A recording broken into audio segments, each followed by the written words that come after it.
welcome to ECCB Connects, a program produced by the Eastern Caribbean Central Bank designed to share with you who we are, what we do, and how we serve you. In this final episode of Season 28, we take you courtside for some exciting action as we prepare for the 5th ECCB International Netball Series, slated to shoot off from August 23rd to the 30th from the beautiful Spice Isle, Grenada. Stay with us. We'll be right back. Feel every day, feel the vibe with ECCB for a lifestyle. ECCB, our financial guide. Side by side, we go match with pride. ECCB, our financial guide. Side by side, we go match with pride. Thanks for staying connected. Netballers from across ECCB member countries, plus invited teams from Barbados, Cayman Islands, and Guyana are gearing up to bring us some exciting action in the 5th ECCB International Netball Series. Who will take the coveted Gloria Ballantyne Challenge trophy? It's left to be seen, but what we do know is that this tournament is more than just competition. It's a platform for empowerment, development, and international exposure. Joining us today are two key figures behind this year's tournament: President of the Caribbean Netball Association, Rufina Paul, and President of the Grenada Netball Association, Lebert Alexander. They will talk to us about what's in store, why this series is important, and its impact on the sport of netball. We are still down by 5 points. St. Vincent center pass, and they will look to get it straight into the hands of Fredericks. Good take there, brilliant take there by Fredericks actually. Let's get right into it. Welcome to ECCB Connects. Thank you, thank you. Rufina, this is the 5th edition of the ECCB International Netball Series. Before that, it was known as the OECS Under-23 Tournament. You've been there all along. Give us some background into this for context. Thank you for having us again, and we're very pleased that the ECCB is sticking with netball throughout in terms of more than 3 decades of partnership. So we really appreciate that particular engagement. We transitioned from the Under-23 in 2019 because what we recognized was that there was not a sufficient opportunity for play among the countries for international matches to be played.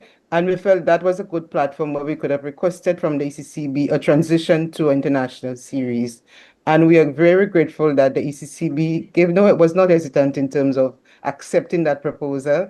And Governor Antoine was very much, he was very prompt in saying, yes, we can look at it and go forward with it. So we're very happy for that. Our first series was in St. Vincent before COVID. When COVID came along in 2020, we obviously could not have played. Also in 2021 as well, we could not have played. But in 2022, we went to Dominica, where we played. And then from Dominica in 2022, we were in Antigua for the 3rd series in 2023. And last year, St. Lucia hosted in 2024. And we're on to Grenada next month for the 5th series. In terms of participation, this year we will have 10 countries, and that's the largest number we've had. And we're very pleased that we are getting into the point where we want to do a transition into a Caribbean series where more countries can get involved. So we're happy that Guyana is joining us this year. Barbados has been with us. They were with us last year, and we're happy that they have returned with us. And Cayman Island has been there with us all along. How has this international format impacted the development of players and the region's visibility in global netball rankings? I think there have been some very positive outcomes over the years that we've been transitioning. We're still in the process of making it bigger and better. The learning has been very good for everybody. The players have learned the rigors of international play. They now better understanding the rules as well. They understand the need for there to be stamina, for there to be strength and conditioning. You can see that in some of the players, that they understand the rigors of what has to be done, particularly given the cost of coming together we are playing back to back. Every day somebody's playing. We don't have any rest day. So they appreciate the need for proper strength and conditioning. One of the things we have gotten into, which is getting to be a routine for some countries, not all so far, is the whole issue of recovery with ice bathing, ice baths. And so this is one of the things you must become, accustomed to if you're going to get yourself involved in international play. Recovery is key, and ice bathing is one of the components that would help you to keep yourself in condition. Thank you for that. Let's move to Mr. Lebert Alexander, President of the Grenada Netball Association. You must be so proud that Grenada is hosting the tournament this year. What does this mean for netball in Grenada? I am extremely excited, and trust me, it's a wonderful opportunity for Grenada to be hosting the 5th edition of the Eastern Caribbean Central Bank Netball Tournament. Grenada have not hosted a tournament for a couple of years well. So having this opportunity right now to host this tournament, it's a great initiative. And I'm really thankful to the Eastern Caribbean Central Bank for the support, CNA, and of course, the government of Grenada together with the youth and sports for, making the sacrifice to make this a reality, to make this thing happen. Great. Tell us about what has gone into preparing for this tournament, both on and off the court. What I can say at this junction is that preparations are in place for this tournament. We would have constructed an LOC, which is very dedicated and know what they're about.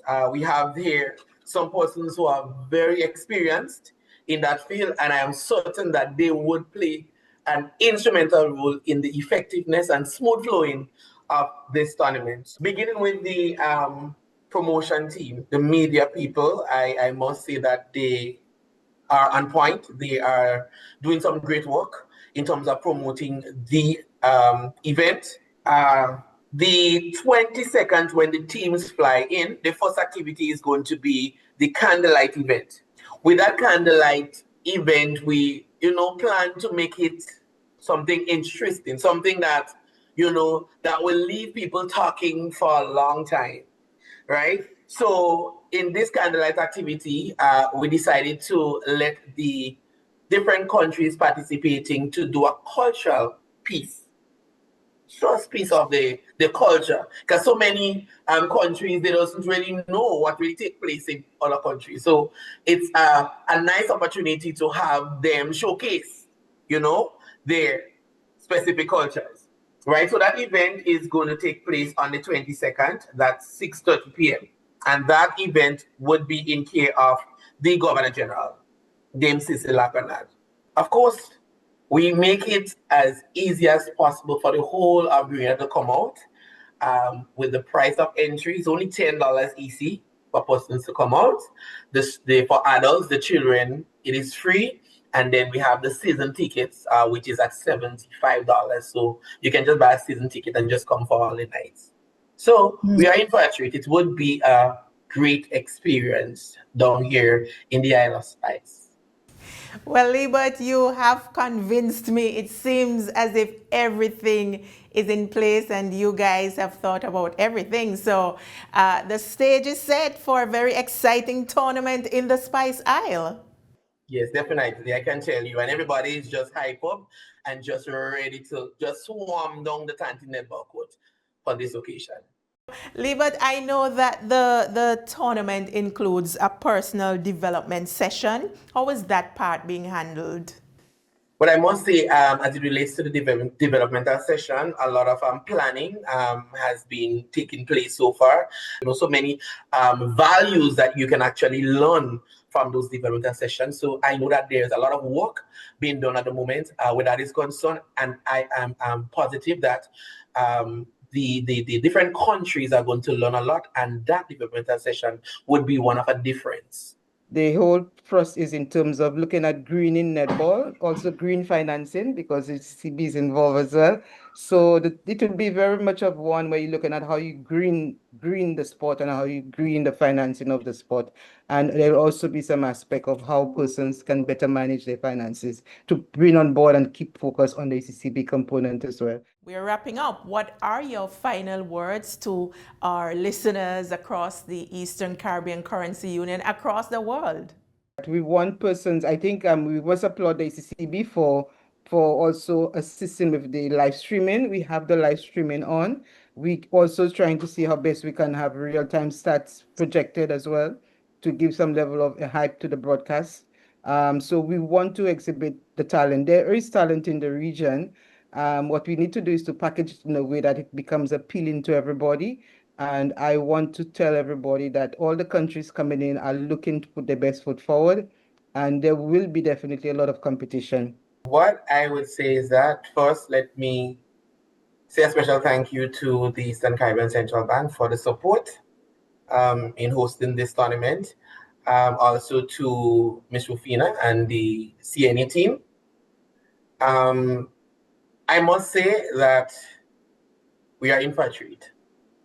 We are in for a treat, and it would be an experience never to be forgotten. So all road leads to the Isle of Spice, where everything is just going to be really nice. And I'm gonna try my best to find myself. You need to take in some exciting netball action. And now for this week's financial tip. Plan how much you need to spend before leaving home to go shopping. We've come to the end of this episode of ECCB Connects. We heard from President of the Caribbean Netball Association, Rufina Paul, and President of the Grenada Netball Association, Lebert Alexander, about what to expect when the 5th ECCB International Netball Series gets underway from the 23rd to the 30th of August from the beautiful Spice Isle, Grenada. Remember, all matches will be streamed live on the ECCB Connects Facebook page and YouTube channel. So wherever you are, you can be part of the action. This episode concludes season 28 of ECCB Connects. Thank you so much for watching. While we're on break, do stay connected with us on our social media platforms.